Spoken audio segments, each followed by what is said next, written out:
Hi everyone, and welcome to our session with our amazing panelists on how to future-proof your business with flexible working. We're just going to give everyone a few minutes to join, and then we'll kick off very soon. We've got quite a few people on the webinar today, so we're going to leave plenty of time for questions at the end. So please just type your question into the chat box, and we'll make sure we'll get round to as many as possible.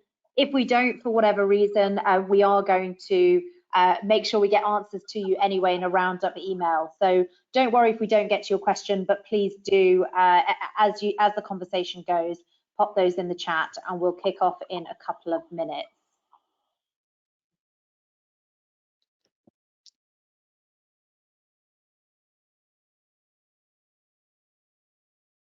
So everybody who's joining, we're going to be starting off talking about what hybrid working actually is. It seems to be the buzzword at the moment, and I think over 80% of businesses are now saying that it's here to stay, hybrid. So we're going to be exploring exactly what it means, some of the pros and cons, starting in about 1 minute.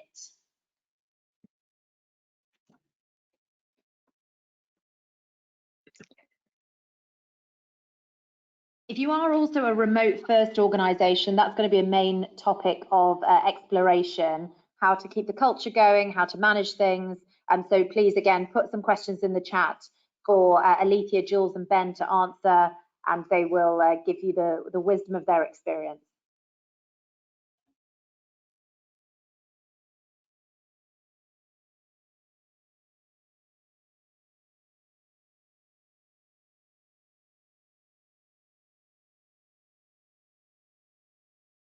Okay, so welcome to everyone attending today's webinar. It's Future-Proof Your Business with Flexible Working. We've got lots of ground to cover today and loads of you on the call, so we're going to get started right away, but make sure we leave plenty of time for questions at the end. I'm going to ask our panelists to do a very quick introduction of themselves and also to talk through which direction they're taking their business in.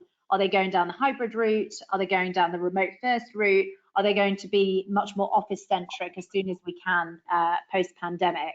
And then we can explore the reasons why. All of these panelists have been selected because they've got a huge amount of expertise talking to small growing businesses and helping them with this transition as we move to, I guess, the overused term, a new normal. So without further ado, I'm going to hand straight over to Ben Gateley from CharlieHR. Welcome, Ben. Hey, Romanie. Super good to be here. I'm Ben. I'm the CEO of CharlieHR, and we build tools to help companies craft their cultures. We are going to be operating in a remote first way, but we're going to be locating ourselves in a hybrid fashion. So that's how we're thinking about things at Charlie.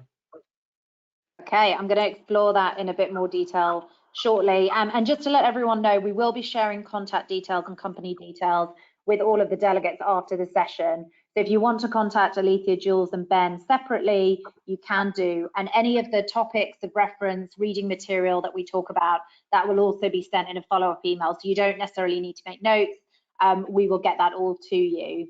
Alicia, I'm going to pass straight over to you, please. Hi guys. Yes, my name is Alicia. I'm the founder and CEO at Flown. We're a deep work companion that helps you think and work more creatively and productively.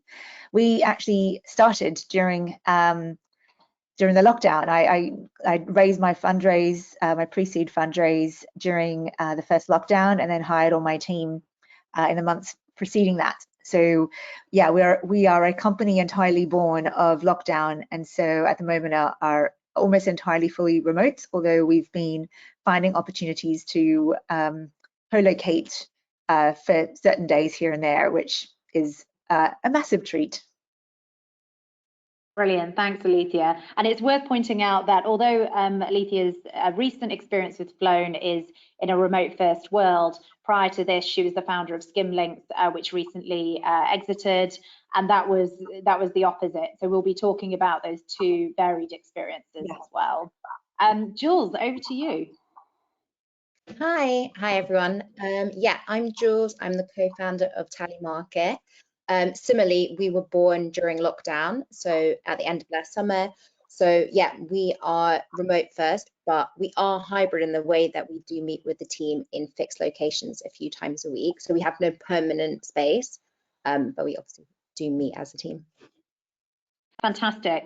Now, Jules, you're talking to companies all the time who are flirting with the idea of office space. They need this flexibility. So I think you're really best placed to kick off this, the answer to this first question, which is, what is hybrid working? It isn't really something we used prior to the pandemic. Sure. So yeah, you're true. I do speak to hundreds of companies about this. And hybrid really, from my perspective, is having a space that your team can go together to meet together, but that doesn't have to be a permanent full-time office space. So the majority of companies that we speak to who are hybrid or looking into hybrid have, for instance, a part-time space that they go to or a space that they use regularly. And then the other part of that is obviously enabling your employees to work remotely. And I think during the pandemic, remote work was obviously working from home, but it doesn't necessarily need to be that. So remote work being completely work from anywhere. We did a survey of like 500 different companies, and 51% of people within those companies didn't have a good space to work from home. So I think it's really important to remember that like hybrid in the remote part of it is definitely not just working from home. That's interesting, because one of the topics that we'll be talking about later is who is actually responsible for creating those workspaces in a remote environment. And it's interesting, your definition around hybrid, a lot of it's centered around actually enabling that employee to be successful in a remote environment. It's not just thinking about the office component, it's really putting remote up there as well as an equal. I hadn't really thought of it like that, so that's very useful. Ben, I'm going to go to you now. I know that you're in a remote first environment with Charlie, but you're always talking and onboarding companies who are deciding to do a bit of both. How do you define hybrid working? Yeah, I think so. The way that we look at hybrid is the definition of where people are. It is not an operating model. I think the only two operating models that exist and you know that you can be effective at utilizing are office first. So we're optimizing for collaboration, we're optimizing for information sharing in moments and in small conversations because people are co-located in the same space, or remote first, where we are doing much more asynchronously, a higher level of documentation.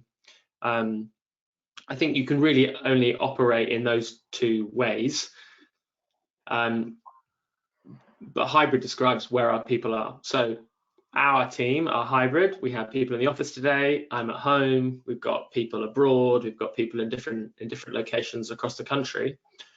We're operating in a remote fashion, right? Because we don't want to create any second-class citizens or second-class employees in the context. So if you've even got one or two people using an office, ultimately you have to, I believe, and we believe, operate remote first and prioritize that.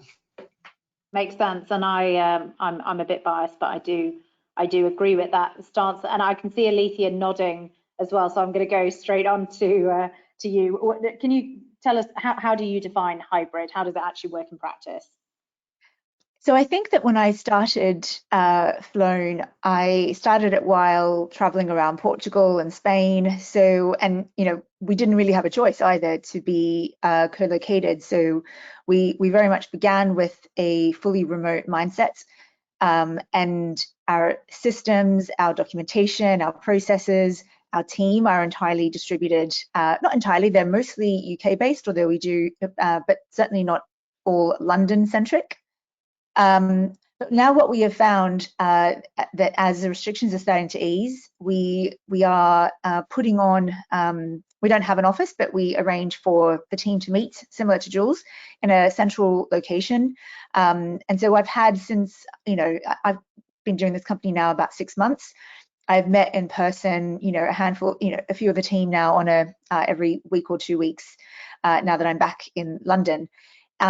I think that as we have started, exactly as Ben says, I think you can't mix the two. Even on the days that that some of us are together in a London co-working space, when we have our team evening, like our end of week celebration, we sit in a boardroom with our laptops in front of us, so that for the people that are not present in the room, they don't feel excluded, that their experience is consistent, even though for us, we're sitting, you know, 6 of us in a room looking at the computer together.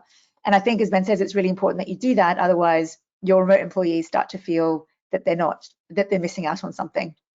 There are some things that are phenomenally better with this kind of setup. It does allow us to fit in more personal routines like exercise, like childcare, like pet care, like travel. And there are some massively intense disadvantages, like the loneliness of sitting in, you know, a workspace by yourself, the fact that I sometimes go an entire day without getting up off the seat. And that doesn't happen, weirdly, when you're in an office with people.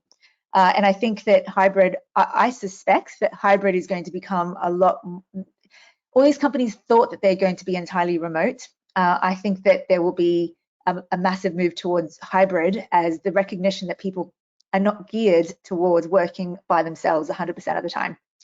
And they need some of that social interaction, not just for their social good, but also the creativity and spontaneity and productivity that can happen for certain types of work when you do actually meet in a physical space together.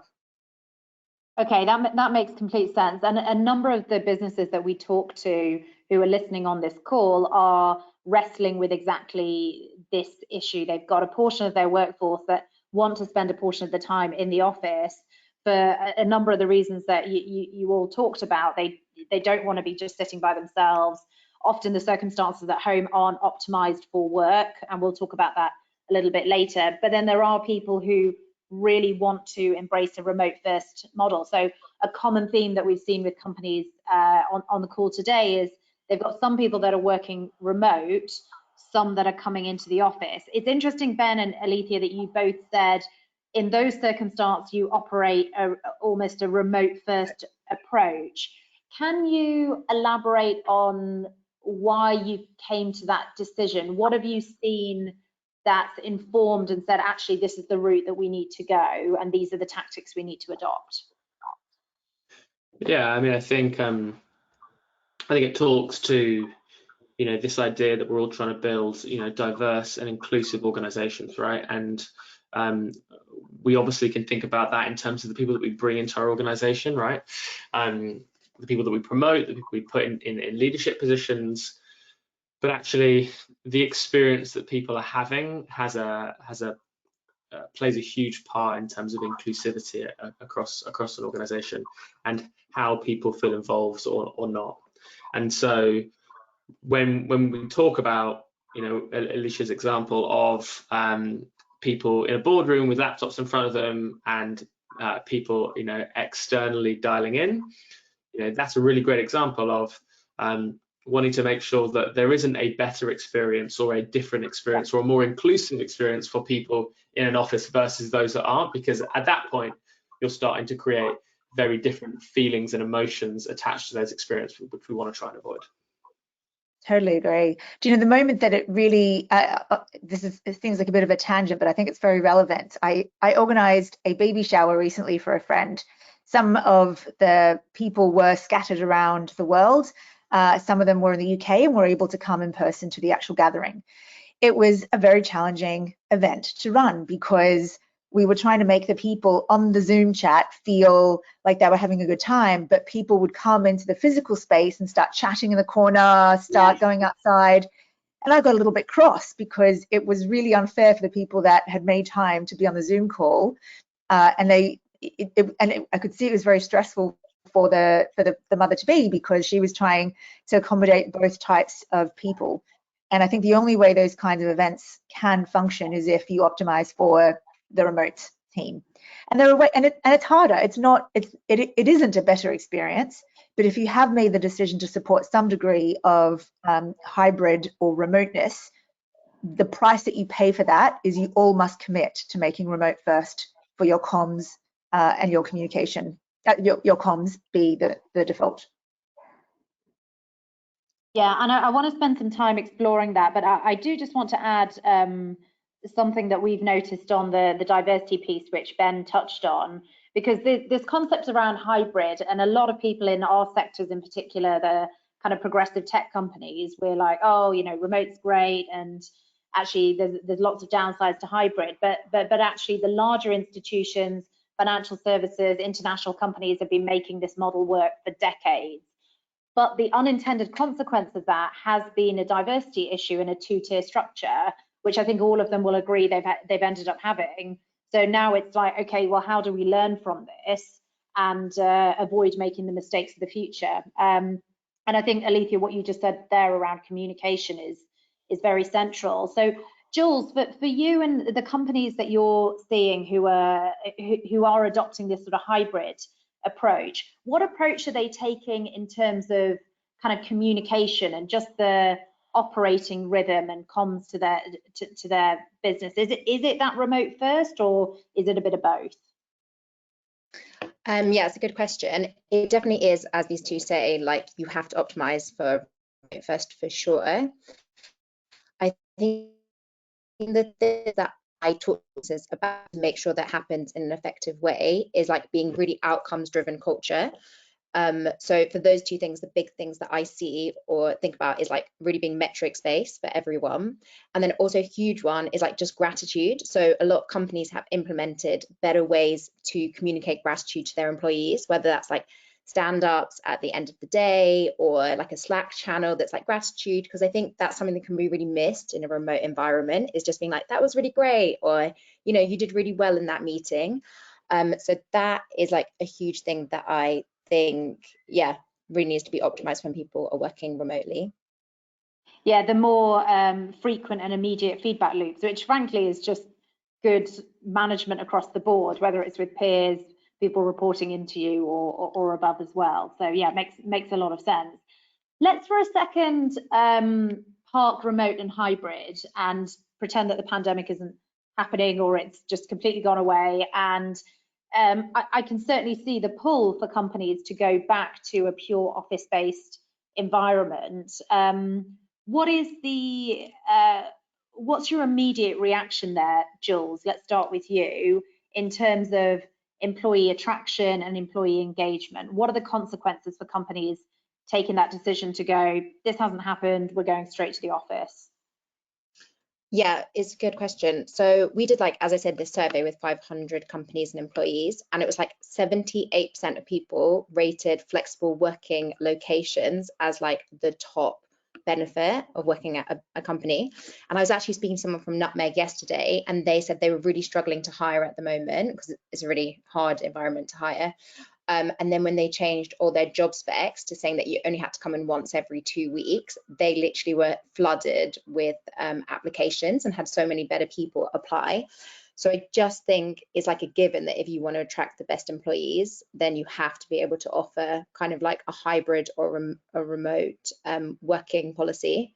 So, and I'm sure you also find this a lot, is like companies who are able to offer remote or hybrid can attract much better talent. So we did this like interview series, and the top thing that founders said was the benefit of remote work was ability to access better talent. So whether that's location, so you can hire from other locations, but also just being able to hire people who can't come into the office 9 to 5, so people with other responsibilities or, you know, childcare, etc. So yeah, I think being able to attract and also employ those is really important. However, what I do find interesting is a lot of the companies that I speak to, they actually, which is really scary and a really bad thing, is they have stopped hiring such junior people because they find the really hard part about remote hybrid working is training junior people. And 2 companies I've spoken to have said, we've just stopped employing grads because we don't have the facilities to train them, which I think is the really scary part, which is like you can attract better people, but you really need to make an effort to consciously, you know, attract younger people. I would even go a step beyond that, because I think what I think is going to happen as this kind of plays itself out is that you know, while there's an initial thrill of not having to go into the office and deal with a commute every day, especially for young people, that's how they meet, that's how they find partners, that's how they, you know, find fulfillment in their days. It's going in and being social and meeting new people and being part of a buzz. So I worry that, well, I think what's going to happen is that there's going to be a diversity problem, but in terms of age or life stage, and that companies that are fully remote will likely attract either, you know, people that have got families, or that, you know, for whom working from home is not going to be an entirely lonely pastime, or entirely nomadic, which may, yes, attract younger people, but there's only so much that you can, there's only certain companies, I think, that can work well if they're staffed only by fully nomadic people. And again, that's not going to be people with families. So I think there is a implicit diversification challenge. And by that, I don't mean race and sex, but I mean life stage challenge that will happen with certain types of working models. It's a really good point, because the age thing, exactly what you said, people in their 20s, and I know we probably all worked at companies in the office, and that was where you met boyfriends, girlfriends, friends for life, had drinks and part, you know, and it was part of the social makeup of the whole thing. And I think taking that away is very, very, very challenging. Is it therefore okay to say that you're an office first culture, and in fact be very loud and proud about that? I know, Ben, you talked at the beginning about having these two operating models, one of which was an office first. We have talked a little bit about some of the downsides of that, but perhaps what's the upside of being so clear? Can you talk us through that a bit more? Yeah, I think something that we do very badly in sort of tech ecosystem is we do a lot of preaching, and we say that this is how things should be done. And so I talk a lot about culture. That's what we do. It's what we build products for. And culture is a really sticky situation, because I would not like to work at Revolut because of that culture. But it's a very effective culture, and it's very true to who they are as an organization. So I don't want to get into the game of saying good and bad. I want to get into the game of saying effective and right for this organization and this company. And there's going to be so many. In fact, there will probably be more organizations where office first is going to be the right thing to go. We have to also, you know, consider the socioeconomic diversity of organizations and what types of organizations they are. You know, the organizations that we work for and we work with, you know, often high salaries because it's tech or product led, right? And so being a nomad is something that you can do. If you're a manufacturer of something, or you are a customer service provider for, you know, a dishwasher company, it's going to be, and you've got people on the phones, I imagine the salaries that are being paid there are not going to be adequate enough for someone to go and travel as a nomad and live across all these different places. So I think we have to sometimes check ourselves there. So yeah, I would say, Romanie, that there are absolutely going to be moments where office first is going to be the right thing to go down. And I think it's important for us not to judge an organization's choice about what is most effective for them, because the element that goes unsaid is that office first is the easiest way to operate in terms of effort. Remote is the second easiest, and hybrid, if you want to operate in that realm, and you know, you want to have people co-located and therefore pick up those remote first tendencies, it's going to be a lot of work, right? It's going to take a lot of effort. And what Alicia was saying about, you know, how they do their Friday wrap-ups, that requires more thought and empathy and heart than just saying, right, we're all together, so we'll all just do it in one meeting room, or we're all remote and we'll just do it on a video call. So there's a challenge with effort there.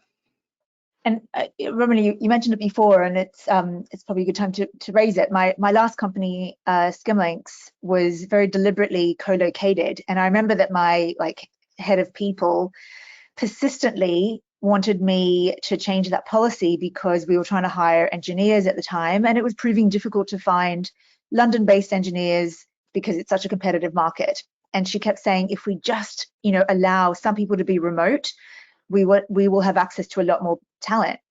And at the time, I was vehemently against it.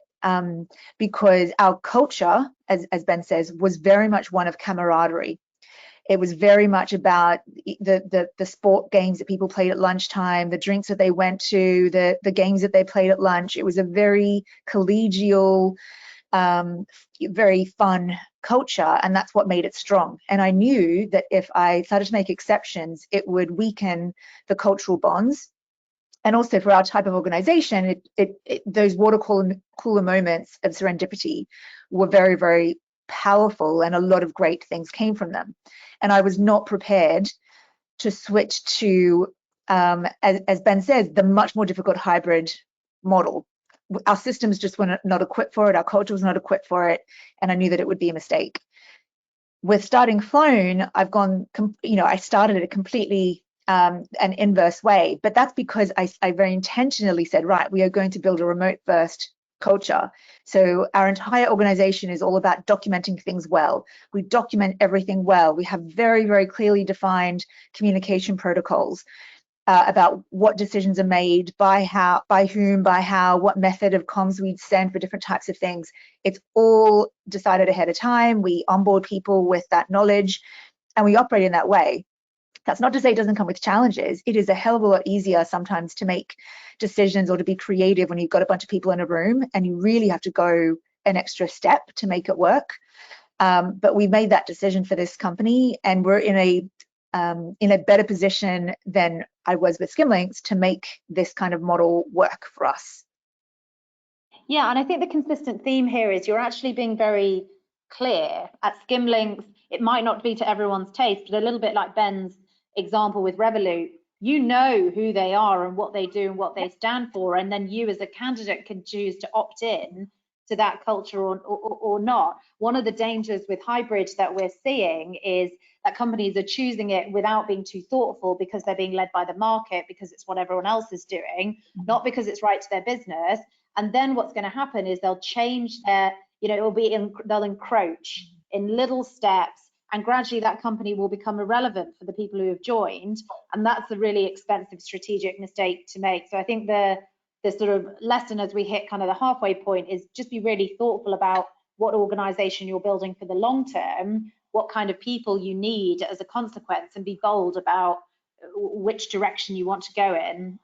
Jules, I saw that you were about to say something there, so I'm going to jump in. Yeah, go for it. I was going to say, just the majority of companies that we speak to, and also us ourselves, when you're doing a hybrid model, I think there can be like the mistake that it's like you have a space and people can come there when you want and not come there when you want. But the majority of companies do enforce specific days when people have to come in, and therefore they're coming into a location which isn't like a bank of desks in an office. It's like a more collaborative space. And the feedback that we get a lot is like, actually, that can be better for collaboration and productivity and like, exchanging ideas than having like 5 days of water cooler moments. Do you know what I mean? It's like actually having those, and I agree, it takes a lot more time to set up and a lot more effort. And I don't think anyone's nailed it, and the best way to like have information flow through companies and have this collaboration when you do meet up on those 2 or 3 days a week. But I do think it actually can be more productive going to a space that's like set up for collaboration, and on those days you go in, everyone does go for lunch together and stays for a drink rather than everyone having their life and rushing around. So I do find like sometimes that can be more productive. Understood, thank you. We're about to move into talking more about the tactics that these leaders have adopted in managing a remote workforce, some of the reasons and the decisions behind it.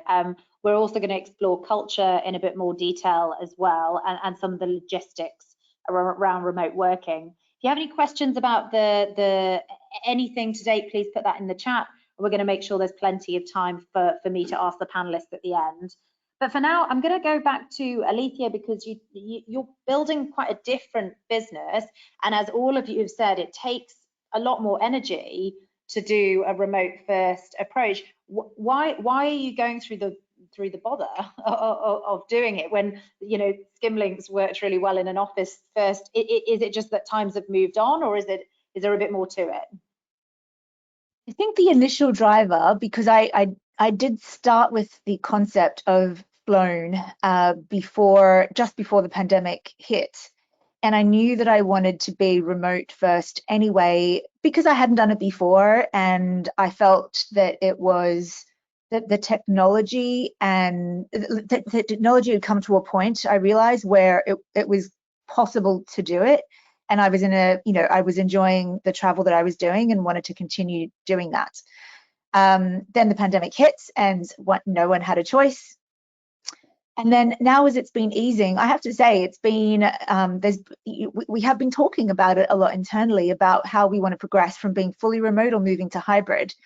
The driver for that was, we did have a couple of in-person meetings and in-person sessions where we would rent a co-working room, a room in a co-working space, and whoever was around in London or that was willing to come to London could come and we could work together. And it was amazing on these days because I'd be sitting there talking to my CTO and one of our marketing executives would hear what we were saying and jump in with like, oh, but that's relevant to what I'm doing. And all these like really incredible cross-pollination moments happened. And I was there going, God, this is why offices can be amazing. And so we're now kind of talking internally about, well, how do we make the transition from fully remote to one that does incorporate some of this without losing the freedoms and without making anyone that is not based in London feel excluded. So it's a conscious process to do it. But the number one thing that we all have committed to do is make sure that no one feels like a second-class citizen, and we design the cultural interactive moments around remote first.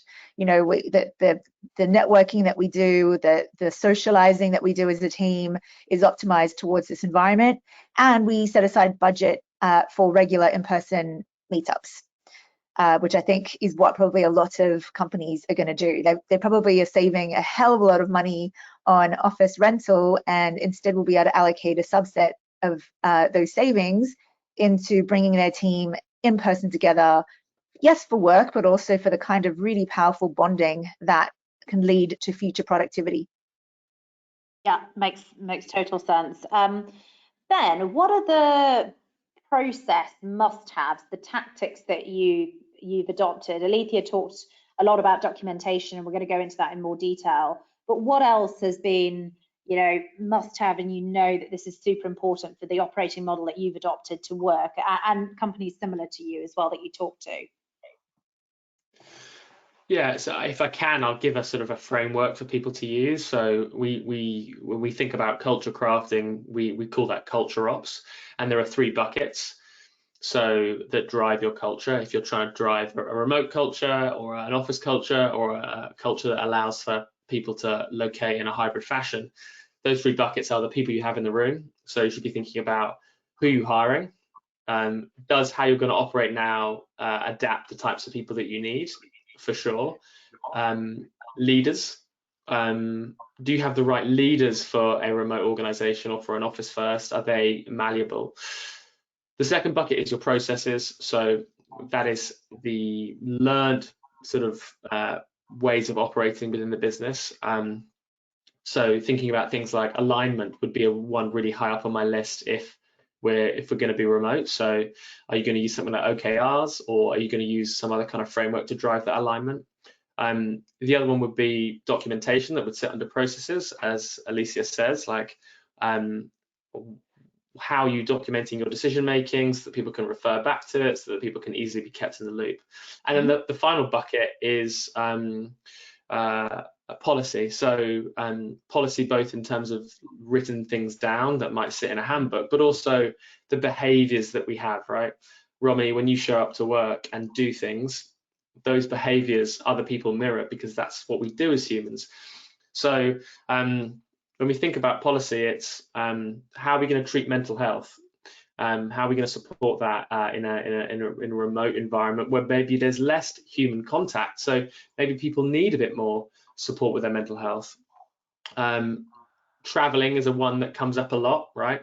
From a policy perspective. So how are we going to let people spend time and where, and are there tax implications that refer to that? So if people are sitting down to go, how are we going to design this operating model, this culture that for whatever it is, office, remote, hybrid, that is what I would ask them to think about, is those 3 buckets of people, policy and processes. I'm assuming you've got this written down somewhere, haven't you, Ben, these 3 buckets? I do. I'm actually putting a blog out on it today, so okay, I'm going to share.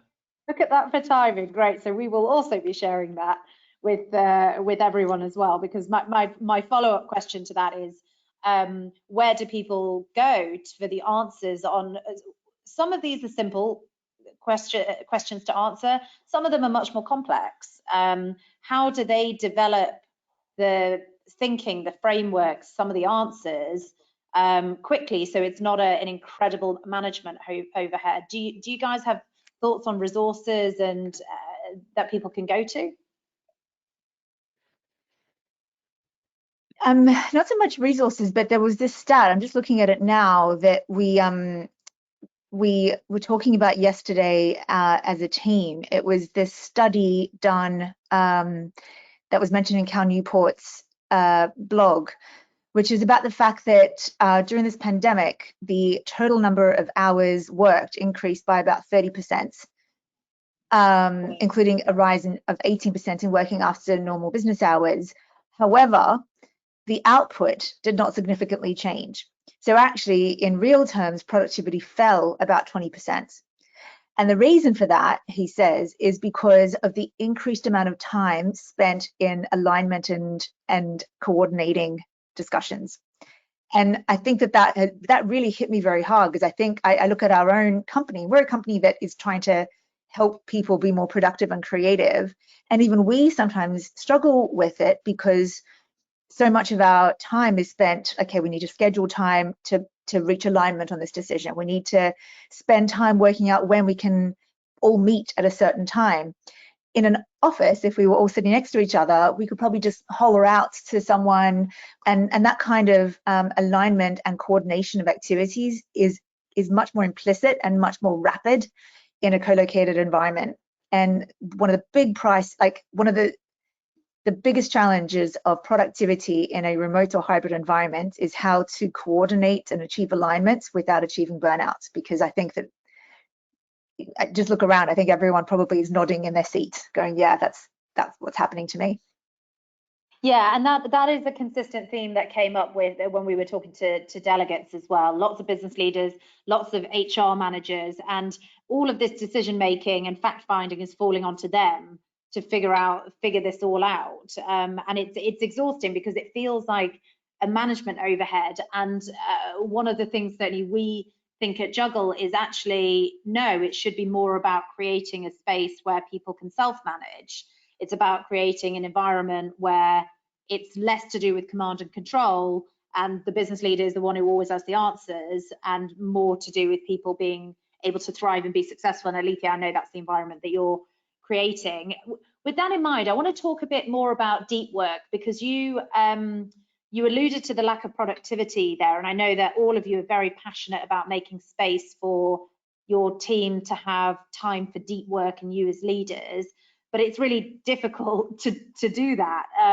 How have you intentionally gone about doing that? Jules, can I start with you there? How have you made space for that yourself and also the team and companies you're talking to? Yeah, what I think a real advantage of hybrid work is you're able to give your employees like the right space for the right type of work. So as I say, like when you want to come together, you can have a space that's better for collaboration. And when your employees want to do more productive, like deep work, they can choose where that wants to be. So for a lot of people, that's home. Because second screens is the big thing that comes up. Like, so that's the barrier to people leaving their house, is second screens. Like, that's what I get from every single person. But that can be like, if you want to go to a co-working space, you want to go to a cafe, or you want to work remotely. So it's for that individual to decide where they're able to do the best kind of like deep work. What I also find when speaking to people is within like slightly or even smaller organizations, different teams work very differently. So I think it's really important for leaders, which can also alleviate the time of setting up these processes, is devolving power slightly to team leaders, because they know how their team like to work, because they're the people who speak to them. And product teams work very differently from marketing teams. Therefore, like your policies and how you lead that team should be very different in terms of how they're able to do the most productive work. So I think that is super important. Great, thank you, Jules. Just as a reminder, we're going to be moving to questions in just under 5 minutes. So if you have, we've got loads of questions flooding in, but please do get them into the chat now, and I will start reading them out in about 4 minutes. But before we do, Ben, deep work, we know it's an important thing to make time for, but how have you intentionally gone about doing that? Yeah, really good question. I guess I just wanted to just tie a little bow around the last topic around sort of how we adapt our organizations. The word I would use is experimentation.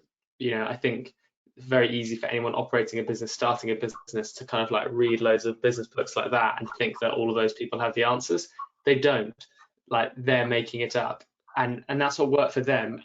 And what works for every business is going to be different. So don't be afraid to experiment, to change things, to try one thing one quarter and then be like, didn't work, we'll do a different thing. That's absolutely fine. I think the big conversation around deep work is compromise. I can't just do what's best for me. I have to also do what is best for the team I'm working with. And so, we think about flexibility as one of the words that we really like. As we transition out of COVID, people having more choice about how they work. I personally don't believe that that's unstructured flexibility or unencumbered flexibility, right? Romanie, I can't give you complete flexibility to do exactly what you want because you're part of a team, and sometimes our team train together, sometimes we do things together, sometimes we have to have certain conversations together. So I use the term structured flexibility. So flexibility with boundaries, I think, is a nice way to think about how people get to deploy that flexibility. And then, and then using that to maximize the amount of time that they get to do deep work in a place that works for them, but knowing that there is a boundary to that. Like, they can't just do what is perfect for them. They also have to think about the team that they're interacting and working with. I think it's important to say that. Yeah, and that goes back to the point about being clear, right? So it's not just we're here purely for your needs. You are part of a wider organisation. However, your needs are taken into account, and this is the latitude, and we feel that you need to do this work. So this is the bandwidth that we'll give to you. Alethea, I want to spend a bit of time with you on this because this is central to a huge amount of your leadership thinking through the years, and central to your business as well. Can you talk to us about how you've done this? Yeah, I'm glad you mentioned deep work. It's for those who don't know, it's a term coined by Cal Newport in his book by the same title, Deep Work, and it was very much the inspiration and the science behind Flown. Like the whole concept of what we're trying to do at flown.com, for those interested, is deep work as a service. How can we provide one platform that provides all the ingredients that are necessary to achieve a deep work lifestyle? And so the key kind of concept behind this is, and we talk about this a lot at Flown, is that deep work isn't just about work. It's also about interspersing your focused bouts of work with play and with exploration, with learning, with getting close to nature, with stepping away from your cerebral side so that you get a chance to connect to your other senses. And it's those kind of spaces that then creativity is able to enter in. If you're constantly thinking about one thing, it's very, very difficult then to create the new neural pathways that are necessary for really creative problem solving. So the ways that the thing that we are building now at Flown, and we very much believe at Flown about eating our own dog food. So the main thing we offer at the moment is a Flocks, which is facilitated deep work sessions. Because the big problem for a lot of people, and I'm sure again a lot of people listening here will be nodding, is that if they leave their calendar to chance, it will be flooded with a lot of meetings and a lot of minor tasks. And even if you have, say, half an hour free between two meetings, it takes 25 minutes to actually, from one task, if your attention's been broken, to then refocus on a new task. So if you've only got a half an hour break, you won't have the time, or even an hour break, you're not going to get the time to get your brain into a state that allows it to do focused, really creative and impactful work. So you need to be incredibly intentional about your time. And if you're the leader of an organization, the number one thing is to to create a deep work culture is to demonstrate that you do it. As Ben will know, culture is created by what you're seen as a leader to do. And so we have Deep Work Fridays where no one has meetings, or they're definitely allowed to not have a meeting, and they're encouraged to keep it as free as possible. And our team attend all the Flocks sessions that we run all the time. And they're incredibly effective. They're basically like a 1 or 2 hour block of time that you put into your calendar ahead of time. You join on a Zoom call and you work in silence with other people. And the reason that those kinds of things are really powerful is that they tick a whole lot of other check boxes that are inherent to doing to adopting a deep work practice. So obviously it's about focused bouts of distraction-free working, but it's also about rituals of accountability. Humans have finite willpower, and if you commit or develop a habit that involves rituals, it means that you preserve more of your finite willpower reserves for the focus that these sessions need. So that's really important. And then the final thing is about diversity. If you're constantly on your own or just seeing the same people, you're not being exposed to new people, new ideas. And again, that limits your ability to be as creative and productive as you can. So the benefit of joining these kinds of facilitated deep work sessions is that you're exposed to totally different people for a short pocket of time. Then you work silently while being watched by them. And then you share how much of what you stated you would do to them at the end of the sessions. So that's a really important practice that we encourage our team to do, and has been transformational. Like, it's amazing how quickly these kinds of very simple practices can make a demonstrable impact in not only your productivity, but your sense of joy and pride at the end of a workday. And I think that given how much trauma the planet has been through in the last year, these moments where you help your team feel like what they're doing matters is going to be more important than ever as leaders for us to provide that. Super, thank you. And I love that term, rituals of accountability. And for everyone listening, we will be sharing all of the contact details and all of the references made here. So don't worry about, but I think that one I have written down because it's particularly good. I'm going to move straight on to questions now. The first one is for Ben. In your opinion, how often should companies poll their people how it is going for them, if the remote first hybrid solution they plan works well, or what are the flaws they're experiencing? Because on one side, you can't change approach every week or month, and on the other side, just leave it for 6 to 12 months to review could lead to potential risk on work performance, team connections, company culture, etc. So this is, I guess, about rhythm, check-in, the anonymous polling I'm thinking this person is referring to. What are your thoughts on that, Ben? Amazing. So what happened was, as you started asking the question, my headphones died, so I had to switch to my speakers. So what I heard from the very beginning of the question that you asked me was polling and team engagement, how leaders should get information from their teams. And great. Yeah, cool. it's the frequency, because too often is disruptive, but too little is not listening to your employees. What's the optimum time in your view? Amazing. So technology is not a band-aid, it's not a plaster to be a lazy leader. So the first thing that we all need to do is use our ears more than our mouths, and be great at listening to our teams and having conversations with them. So that's the first thing that I would do if you're running a business, is make sure you're spending time with people and you're listening more than you're speaking. That's going to be way better than any poll or any engagement tool that you use. Ask questions like, what are we doing badly? What's broken? Have you got feedback for me? Go right to the hard questions, right to the truth. Ask the tough questions, yeah.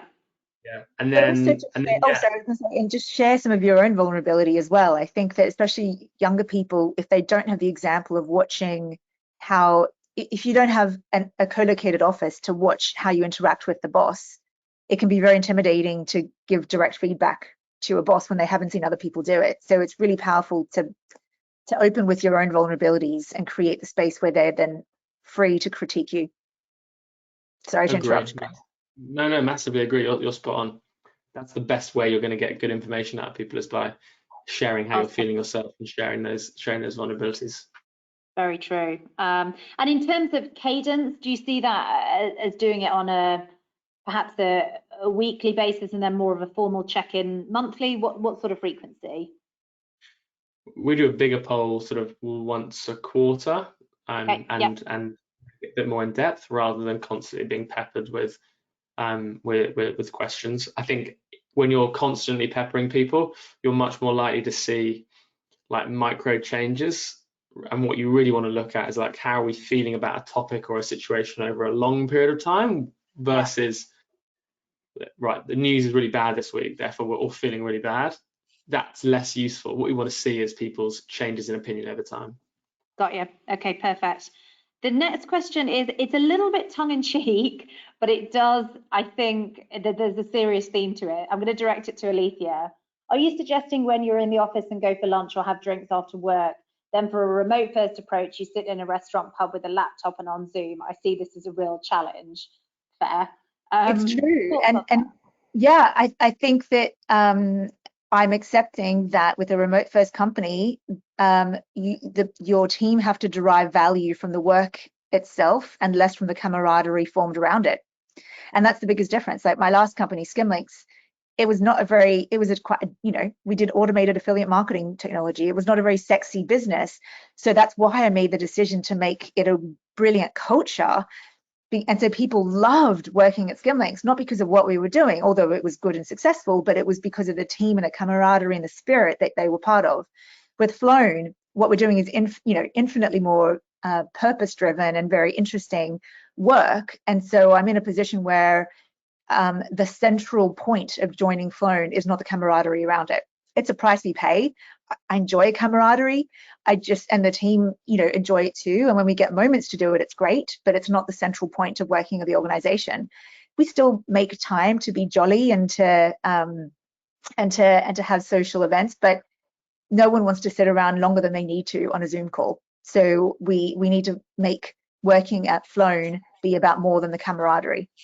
Yeah, no, I completely agree. Something that we've decided to do at Juggle, because we're a remote first organization, is just prioritize the in-person interactions, but far less frequently, more like retreats, which we will do as soon as we get some clarity on the travel, sort of 3-4 times a year, where you still then, and you get to actually spend time with people, have a glass of wine or a few and a meal, but not go into the office every day, because that human connection is still important, but the frequency for us perhaps less so, because people are at a different stage and have different priorities, and as you said, have joined the company for different reasons. I've got a great question for Jules now, because you're often speaking to companies that are, I think, experimenting and really at the start of thinking about things.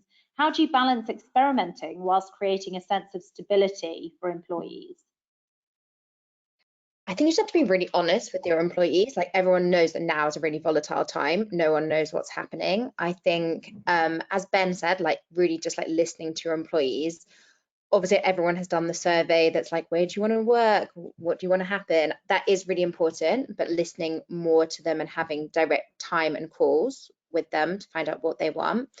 I think it's important to say, we will be trying this until a specific point of time, and having like a benchmark of when that point in time is, that you'll be reconsidering it.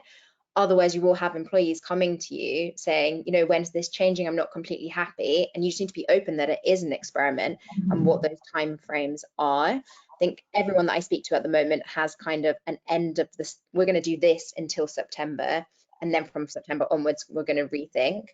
So I think it's just being open with your employees that it is an experiment, really. Yeah.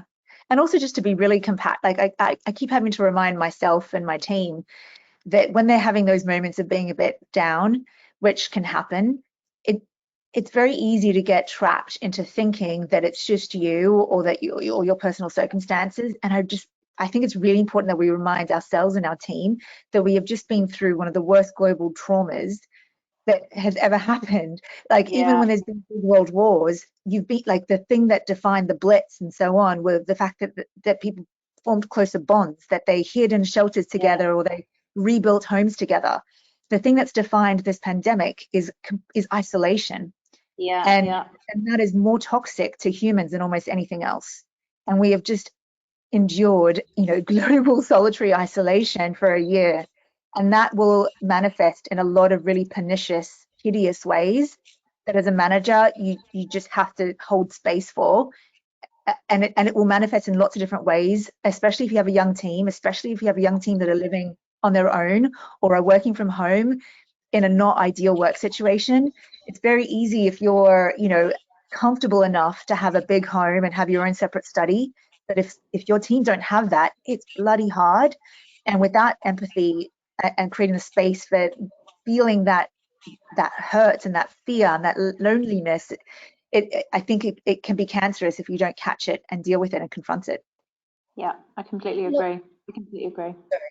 A lot of people that we work with at Tally, a lot of the people who we're approached by the founder or someone with the ops team, and actually the reason that has happened is because someone younger within their team has been in so much pain about working from home that they've said, I found this solution, or I really need something to let me get out of the house. And I'm quite surprised how many times it's actually led. Like, I was talking to Anthony of Seed Leaders, and he said, if one of the younger employees comes to me with a solution, 100% implement it. Like, I just don't have the time and resources, and I'm not in that position. So I think it's just being like, I'm really open to ideas from the team, because I'm not in your situation, so I cannot understand what the pains are, I think is a big one, and like really encouraging that.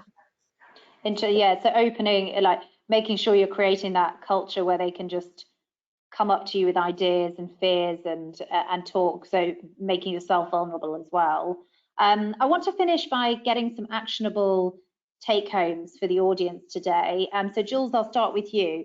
What are your what are your 3 pieces of advice that you would give to all of the leaders who are on the call today, who are wrestling with this very important, really important issue of how to move to an operating model and a culture that genuinely works for their workforce, but also the business too, and how the two need to intersect for both to be successful? What are the 3 pieces of advice that you'd give?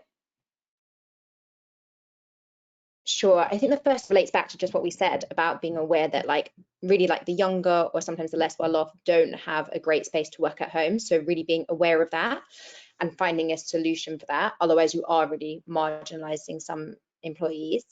I think the second is about really proactively thinking about collaboration, and that offices aren't sometimes the best places to work. So you really need to think about the space that you're collaborating in, and also the activities and processes that are happening when you do. I think the third is just a little one that we've been trying for the last few weeks, which I really like, is having Zoom open hours. So you don't always have to be having a Zoom call. And so I think that actually also works well with information flowing from employees to more senior leaders, is, I'm always going to be on this Zoom call for an hour in the morning. Just pop in and have a chat with me and then leave. I don't think it has to be so scheduled, all the calls that you have. And that's one that we found it works really well. So I would encourage that for people. Fantastic. I love that idea. And I, for those that you haven't spoken to Mia, who's on the call, we did a session like that the other week, and it was brilliant. And I think you gave us the idea, Jules, so thanks for that. Ben, over to you. Yes, I think 3 things. I think the first one is try and have a real think about what type of organization you're trying to build, what type of culture you're trying to build, what, as Alicia said, the product that you're providing. You start with that, and then try and work out what operating model and what way of working is going to best support you to do that, right? How we work is not about fads or what's in the press. It should be about supporting our businesses to be great. So start with that. 2, if you're not making any compromises in your decision, you're not really probably making a decision. So you do need to make some compromise. We can't be all things to all people. If we try and be that, we'll just be doing a lot of things quite averagely. And then I think as a leader, I think it requires so much evolution in terms of how we're thinking about how we do our jobs. So if you're spending all your time thinking about how you want your company to operate and not enough time thinking about how you as an individual should be operating, then maybe you've not got the balance right either. So do some work on yourself. Great tips. Thank you, Ben. And finally, Alicia.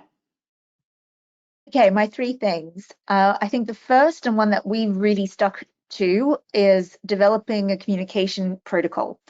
So by that I mean things like understanding when and how to use various communication tools like Slack, email, and Notion, for example. So we have, you know, for decisions that require this kind of thing, use this, wait 2 hours so that someone can have deep work time on. We do things like, there's a little Slack icon that we put on when we're in deep work mode, so people know not to contact you during that time. So really developing the rules by which you can be contacted so that you're not constantly breaking people's concentration and flow. The second is around just making sure that you have the budget and the intention for really effective co-located moments. Even if you're fully remote, you still need to have those moments of connecting as a team. It's just transformational to the kind of trust and the bond that can happen with people after they've met in person. And then finally, I think it's about a leader creating an intentional deep work culture. And so by that, it means making sure that they have established a way of working that enables them and their team to have big chunks of uninterrupted time for focus and for getting work done. That they see you do it and that you encourage them to do it. And equally important, that as a leader, you encourage time for taking effective, enriching breaks. That you encourage the team to get into nature, you encourage people to play, that you are demonstrably seen to be playing and learning and exploring as well, because that will give them the permission to do that. And if you can, and that's what it means to create a deep work culture. And that's the only way I think that you can create an effective hybrid or remote team. Fantastic. Well, on that note, I just want to say a big thank you to Ben, Jules, and Alicia. You've been wonderful panelists today. Thank you to everyone joining. We will send you a wrap up of all of the pertinent points and the resources mentioned and introductions to Ben, Jules, and Alicia, so you can get in touch with them directly as well. They're great. Thanks, everyone. Have a great afternoon. Thank you. Bye.